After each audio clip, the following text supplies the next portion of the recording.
Hello student, welcome to SV Union High School and Junior College.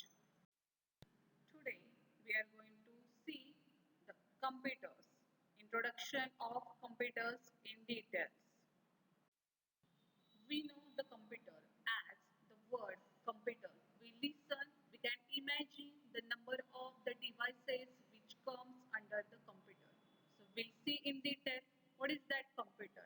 So computer is nothing but it is an electronics device that is designed to work with information. Okay, so it is a device which is work with the information.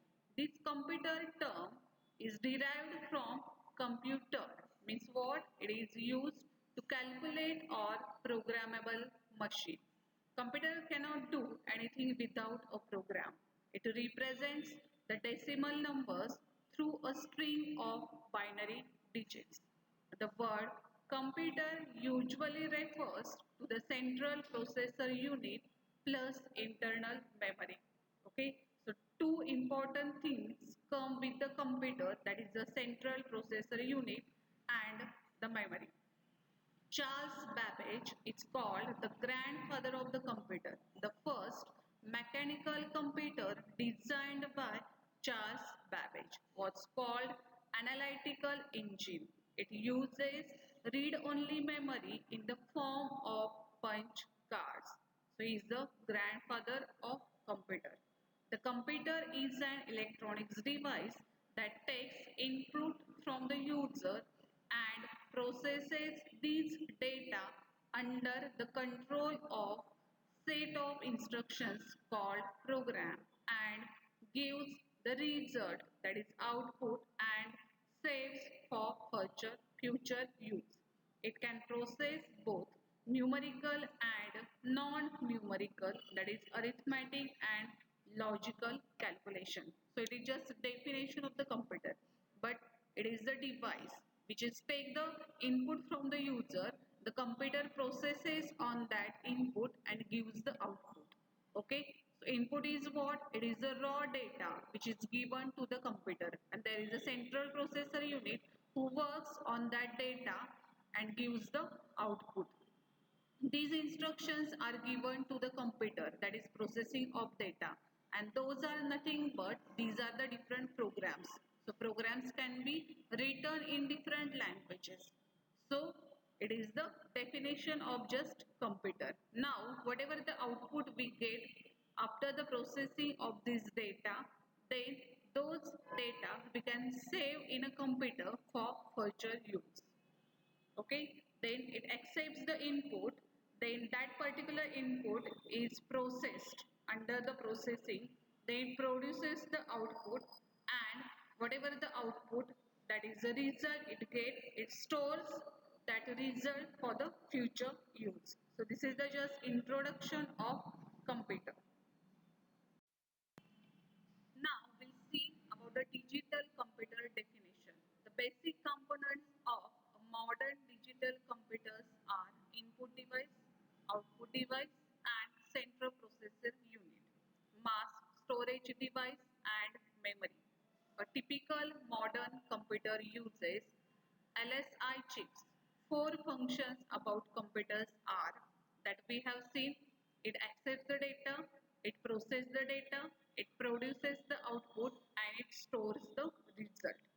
Okay, now see in a diagram, there is a random access memory is there, then central processing unit is there, input output processors is there, then input devices are there, and the output devices are there. So whatever the input is getting, it will processed by the central processing unit. To process that particular data, we require the memory, that is the RAM. Okay, then after the processing we will get the output through the output devices. So what is the input or the data? Input is the raw information entered in a computer from the input devices. Okay, so we'll get the input from the input devices, for example keyboard. So from the keyboard we will get the data. It is the collection of letters, numbers, images, or sound, music, etc. Then next, process. Process is the operation of data as per given instruction. It is totally internal process of the computer system. So process are different.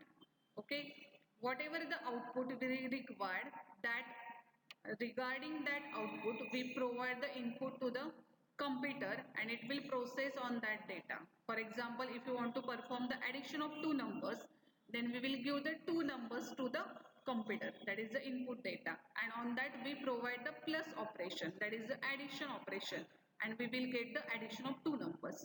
If we require the subtraction of two numbers, then we will provide the operation, that is the subtraction. So these are the different operations as per the instructions. Then next one is the output. Output is the processed data given by computer after data processing. Means whatever the processing takes place on the data, we get the output. Output is also called as a result. Okay, so 2 plus 3, we will get the 5. So 5 is what? It is the output. So it is also called as a result. We can save this result in the storage devices for the future. Okay, so when you require that data in future, that time we can access that data if you have saved that data. So we require the saving operation. So this is about the some basic terms. Now we discuss about the computer memory. It is the again important part in a computer, that is the memory. We require memory for the execution of the computer. How that we can see. When we listen the computer memory, that time we can imagine that is the hard disk, RAM, ROM, etc. So there are the mainly two types of the memories are there in computer. First one is the temporary memory and second one is the permanent memory. Okay. So computer memory is an physical device capable of storing information temporarily like RAM, that is the random access memory, or permanently like ROM, read-only memory. Memory devices utilize integrated circuits and are used by operating systems, software and hardware. Okay, so as we can see that different types of the memory. Then how the memory are used in a computer when a program such as your internet browser, for example, is open. Then it is loaded from your hard drive and placed into the RAM. This process allows that program to communicate with the processor at higher speeds. Anything you save to your computer such as a picture or video is sent to your hard drive for storage. So in this way the memory is used, means when the any operation in computer takes place, for that the processes are created. Okay, when you are doing something operation in a computer, so that it is loaded in a RAM. Okay, and it will take place that particular operations. Okay, then we require the RAM memory, and when you want to save the particular data in the memory, that time we can save that data permanently in a secondary storage, that is the permanent storage devices. Okay, now we'll see why is memory important or needed for a computer. Okay, each device in a computer operates at different speeds, and computer memory gives your computer a place to quickly access data. Okay, for example, when you want to purchase the mobile phones, that time what features you are asking about, what is the memory of that phone, etc. Because the memory, whatever the speed of your phone, what is the speed of your computer, or what are the devices which are based on a computer, we ask about the speed. So that speed is depending on the how much memory is there in that devices, so that the whatever the processor that creates the process, it takes the memory to execution of that process, and if that is enough to execute, it will give that much speed. So that we require the memory in computer. If the CPU had to wait for a secondary storage device like a hard disk drive, a computer would be much slower. Okay, so every time if you are using the secondary storage device for the execution, that is for the CPU, that time he has to wait to getting that memory. Then the computer becomes slow. Sometimes what happens is if your mobile phone is getting slower, that time what you are doing, you just deleting some data from your phone. So that what happens is it will get the memory for the processor to execute the process, and it will that is increase the speed of your device. So that we require the memory in computer. Hello student, welcome to SV Union High School and Junior College.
Now we discuss about the language processor.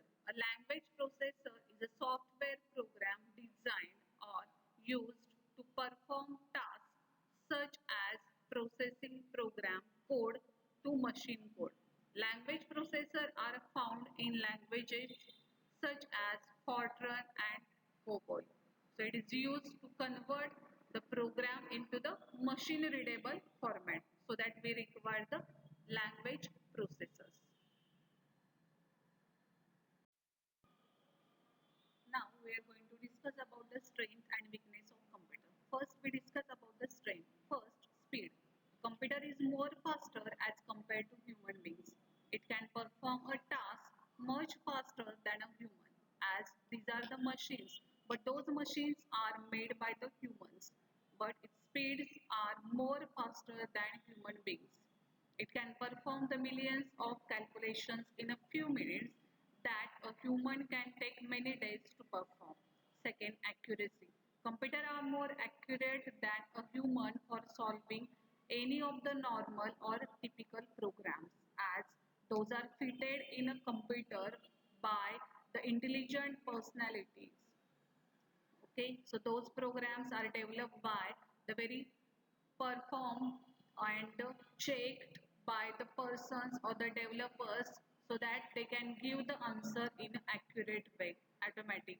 A computer is also a type of automatic machine which can perform a loop of tasks automatically according to the instructions given by the user. Okay, next one, diligence.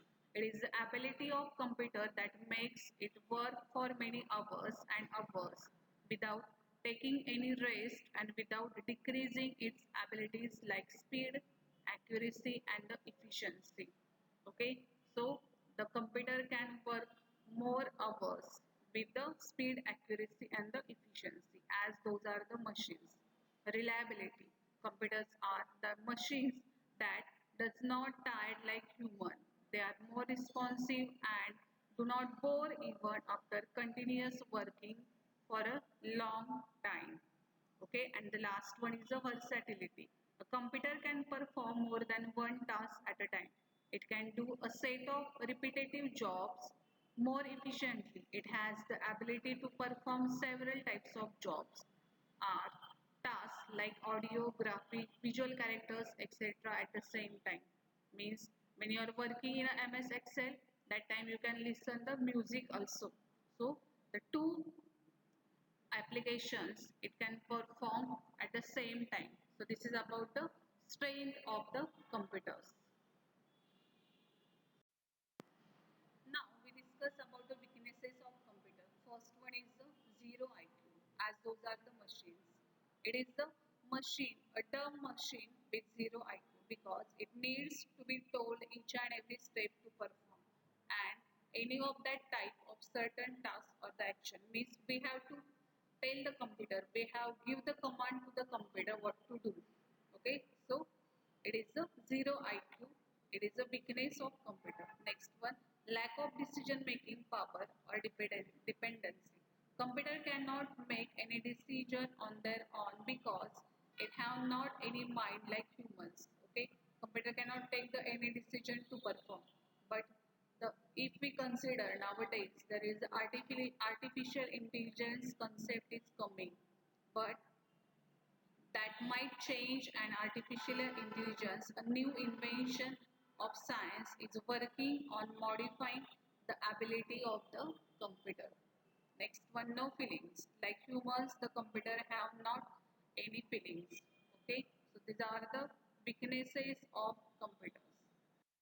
Now we are going to discuss about the generation of the computers. So whatever the computer now today we are handling, it comes from the lot of the modification from the first computer to till this. So there are the different generations of the computer. Now we'll discuss about that. So first we see the first generation of computers. First generation computers bore little resemblance to computers of today, either in appearance or performance. Means its appearance and the performance was not as attractive and as perfect like the today's computer. First generation of computers took place from 1940 to 1956 and was extremely large in size. So those computers were large in size. The inner working of the computers at that time were unsophisticated. These early machines required magnetic drums for memory and vacuum tubes that worked as switches and the amplifier. It was the vacuum tubes that were mainly responsible for the large size of the machines and the massive amount of heat that they released. Because of these vacuum tubes, the size was large. These computers produced so much heat that they regularly overheated despite large cooling units. First generation computers also used a very basic programming languages. Okay, so the computers were used in a first generation were not as the good in appearance and the performance. They were very large computers and they used as a vacuum tubes and they can generate the more heat. So this is about the first generation of the computers. Now we discuss about the second and third generation of the computer. First we see the second generation of the computers. It was from 1956 to 1963 of computers. Managed to do away with vacuum tubes in lieu of transistors. This allowed them to use less electricity and generate less heat. So this modification takes place in a second generation was that they generates the less heat and they use the less electricity. Second generation computers were also significantly faster than their predecessors. So whatever the computers were there in first generation, those computers are slower, but in computers in a second generation are faster than the computers in a first generation. Another significant change was in the size of the computer, which were smaller. Transistors computers also developed core memory, which they used alongside magnetic storage. Now we see third generation of the computers. It is from 1964 to 1971 computers went through a significant change in terms of speed, courtesy and of integrated circuits. Integrated circuits or semiconductor chips were large numbers of miniature transistors packed on silicon chips. This not only increased the speed of computer but also made them smaller, more powerful and less expensive. In addition, instead of punch cards and the printouts of previous systems, keyboards and monitors were now allowing people to interact with computer machines. So this is about the computer in which some changes takes place which are in from the second generation to the third generation.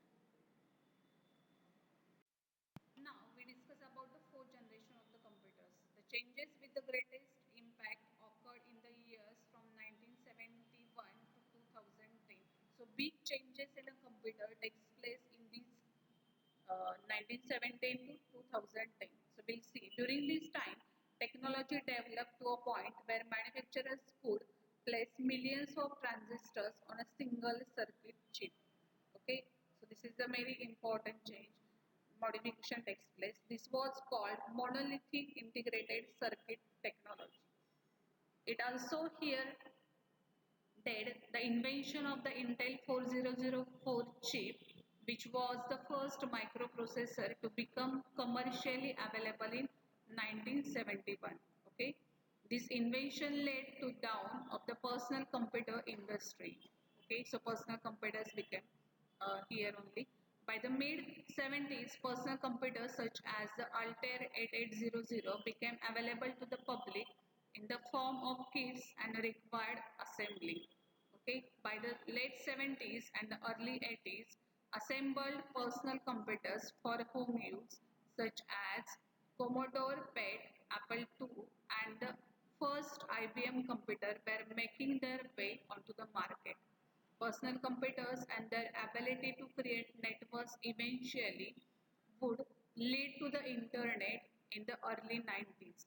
The fourth generation of computer also saw the creation of even smaller computers, including laptops and handheld devices. Graphical user interface was also invented during this time. Computer memory and storage also went through major increments with an increase in storage capacity and the speed. So the modern computer mostly developed in this generation, that is the fourth. And the fifth generation, in the future computer user can expect even faster and more advanced computer technology.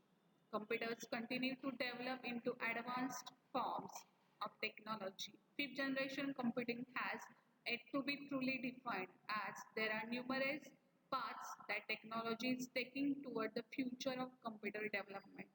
For instance, research is going on in fields of nanotechnology, artificial intelligence, as well as quantum computations. So we know there is the what the modification and what is the artificial intelligence is there nowadays. It is working very high in artificial intelligence. So this is about the different generation of the computers.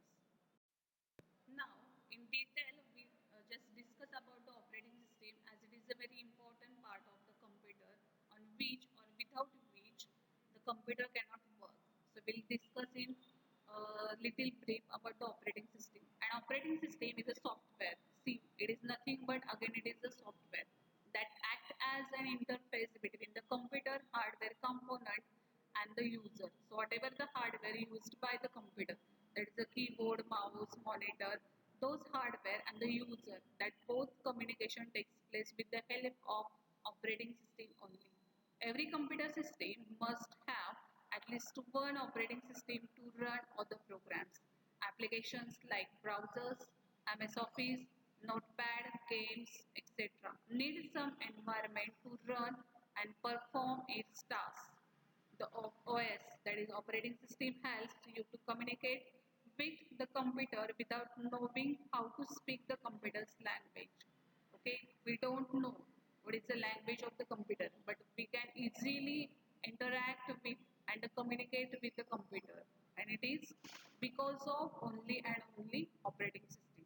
It is not possible for the user to use any computer or mobile device without having an operating system, so that we can know what is the or what importance of operating system is there. History of operating system.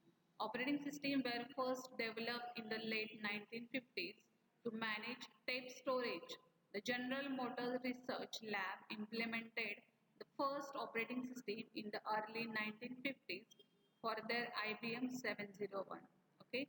In the mid 1960s, operating system started to use disks. They come on a disk. In the late 1960s, the first version of the Unix operating system was developed. Okay, the first operating system built by Microsoft was DOS. Okay, so DOS is the first operating system which is developed by the Microsoft, but it was not GUI. It was built in 1981 by purchasing the 86 DOS software from the Settle company. The present day popular operating system Windows first came to existing in 1985 when a GUI was created and paired with MS-DOS. So this is the history about the operating system. Now we see the types of operating system. Following are the popular type of the operating system. Batch operating system, multitasking or time sharing operating system, multi-processing operating system, real-time operating system, distributed operating system, network operating system and mobile operating system. Now we see the function of operating system. Function of operating system as memory management, processor management, file management, device management, input output management, secondary storage management, security, command interpretation, networking, communication management and the job accounting. So there is not anything takes place in a computer without the operating system because all the software are handled by the operating system only. In detail, we are going to see afterwards about the operating system. Now we discuss about the little bit about the booting in computer. That process takes place when you start the computers. In computing, booting is the process of starting a computer. It can be initiated by hardware such as a button press or by a software command. After it is switched on, a computer central processing unit, that is CPU, has no software in its main memory. So, some process must load software into memory before it can be executed. This may be done by hardware or firmware in the CPU or by a separate processor in the computer system. Okay, so when your computer start, it requires some memory. That software has come from the main memory to execute. That all the or whatever the softwares are that should become in a ready form. It will be takes place by in a process of the booting. So what happens is in boot process step 1, the basic input output system, that is BIOS, is activated. So whatever the basic input and the output are there in computer system, that becomes activated, that is their softwares. Whatever the software required for the input and the output devices become activated over here. Step 2, a power on self test post checks the attached hardware. Step 3, the operating system loads into memory from boot device. Okay, and the step 4, configuration and the customization settings are checked. So whatever the basic requirement is there to execute the computer are takes place in a booting process. Okay, means what happens is when you start the computer, that black screen come and the some lines are coming, okay, fastly. That time the softwares are becoming in ready state, so that it requires the booting in computer. Now we discuss about the second and third generation of the computer. First we see the second generation of the computers. It was from 1956 to 1963 of computers. Managed to do away with vacuum tubes in lieu of transistors. This allowed them to use less electricity and generate less heat. So this modification takes place in a second generation was that they generates the less heat and they use the less electricity. Second generation computers were also significantly faster than their predecessors. So whatever the computers were there in first generation, those computers are slower, but in computers in a second generation are faster than the computers in a first generation. Another significant change was in the size of the computer, which were smaller. Transistors computers also developed core memory, which they used alongside magnetic storage. Now we see third generation of the computers. It is from 1964 to 1971 computers went through a significant change in terms of speed, courtesy and of integrated circuits. integrated circuits or semiconductor chips where large numbers of miniature transistors packed on silicon chips. This not only increased the speed of computer but also made them smaller, more powerful and less expensive. In addition, instead of punch cards and the printouts of previous systems, keyboards and monitors were now allowing people to interact with computer machines. So this is about the computer in which some changes takes place which are in from the second. Now we discussed about the software. Mainly there are the two types of the software in computer system, that is the application software and the system software. So first we discuss about the application softwares. So what is the application software? On the first thing to understand about the application software is that is exceedingly broad. There are the number of the application softwares are there already existing, and day by day the new application softwares are coming in a market. So it is a very broad concept to understand about the application software. Means whatever the softwares are used by the end user, those are the application software. MS Word, MS Excel, Access, Internet browser, then there is a WhatsApp is there, Facebook is there, music is there, paint is there, etc and etc. So those are the application software. By using these we can create our program, we communicate with the computer. If you want to do the addition you will use the Excel, if you want to perform document we can use the Power MS Word. If you want to perform the presentation, you can use the PowerPoint. If you want to draw something, then you can use the pen. If you want to calculate something, then calculator is there. If you want to browse, then internet you can use. So these are the different application software, and we know the purpose. Okay. Application softwares is commonly defined as any program or a number of programs designed for end users. End users, we are the end users, we are using the computer for our purpose. Okay, that is it in a nutshell. In that sense, and any end user program can be called an application. Hence, it age old saying there is an app for that. People often use the term application software to talk about the bundles or groups of individual software application, using a different term application program to refer to individual applications. That is because the word program correlates to discrete countable single unit, while the word software is often used to refer to more than one individual programs. So any software, that is the application software, is the combination or the bundle of more than individual program. So this is about the application software.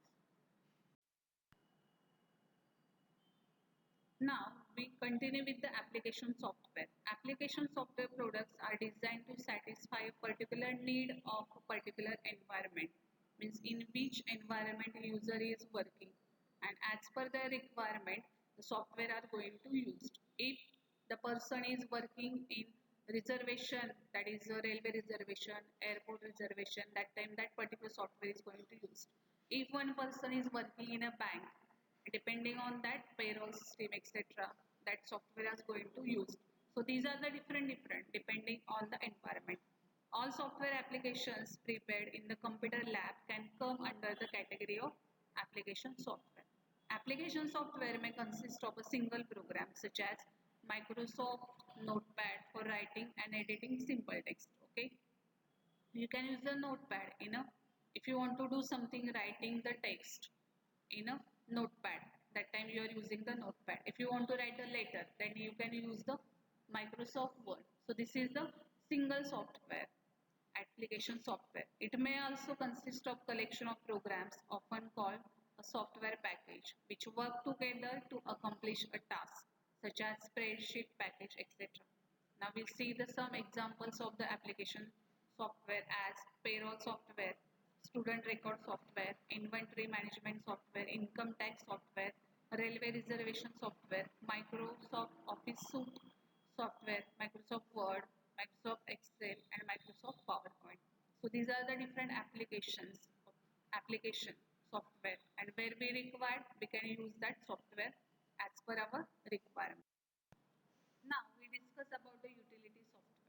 Utility software is a system software designed to help analyze, configure, optimize or maintain a computer. Means those software which handle the other programs. It is called as a utility software. Utility software usually focuses on how the computer infrastructure, including the computer hardware, operating system, software and data storage operates. Means the controlling of the software takes place by the utility. Utility software. Utility software along with operating system software is a type of system software, distinguishing it from application software. So this is about the utility software. Now we'll see some utility software, antiviruses. It utilizes scan for computer viruses. Then archivers, output a stream or a single file when provided with a directory or a set of files. Archive utilities, unlike archive suites, usually do not include compression or encryption capability. Some archive utilities may even have a separate unarchived utility for the reverse operation. Next, backup software. It can make copies of all information stored on a disk and restore either the entire disk or selected files.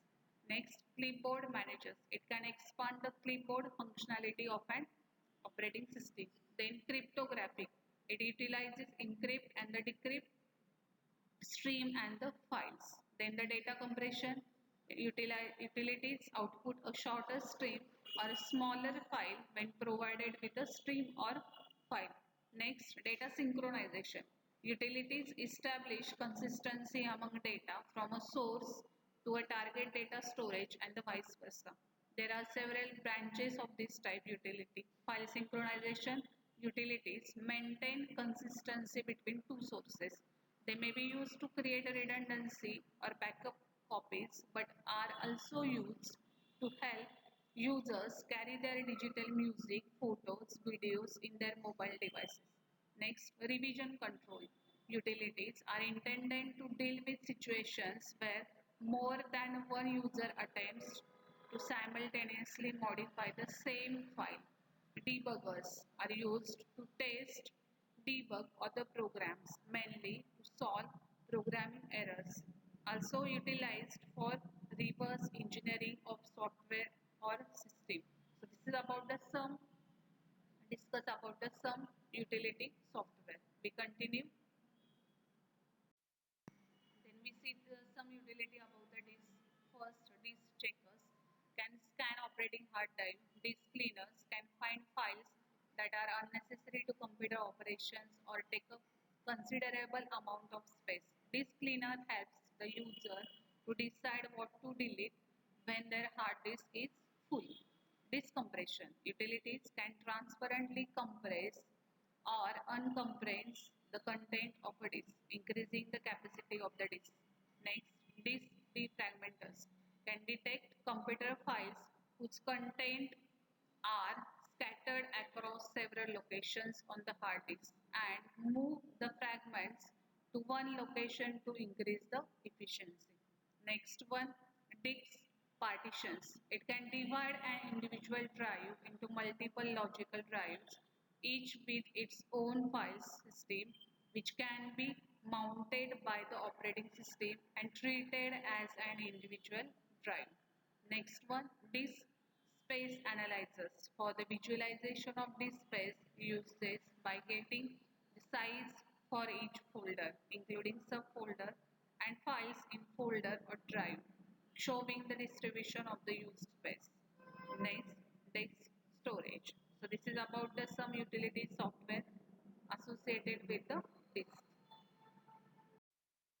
Now we see some about the other utility software. First, file managers. It provides a convenient method of performing routine data management tasks such as deleting, renaming, cataloging, uncataloguing, moving, capping, merging, generating and modifying of data sets. Next one are text editors. It directly modify the text or data of a file. These files could be data or an actual programs. Next one, memory testers. It check for memory failures. Then network utilities. Analyze the computer's network connectivity, configure network setting, check data transfer or log events. Next, package managers. Those are used to configure, install or keep up to date other software on a computer. Then registry cleaners. It clean and optimize the Windows registry by removing old registry keys that are no longer in use. Next, screensavers were designed to prevent burn in on CRT and plasma computer monitor by blanking the screen or filling it with moving images or patterns when the computer is not in use. Contemporary screensavers are used primarily for entertainment or security.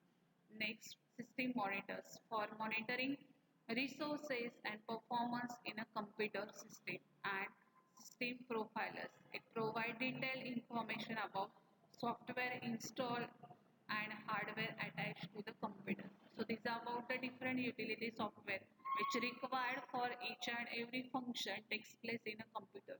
So this is about the just introduction about the computer. There is a very vast concepts are there in computers when we are going to learn the computer.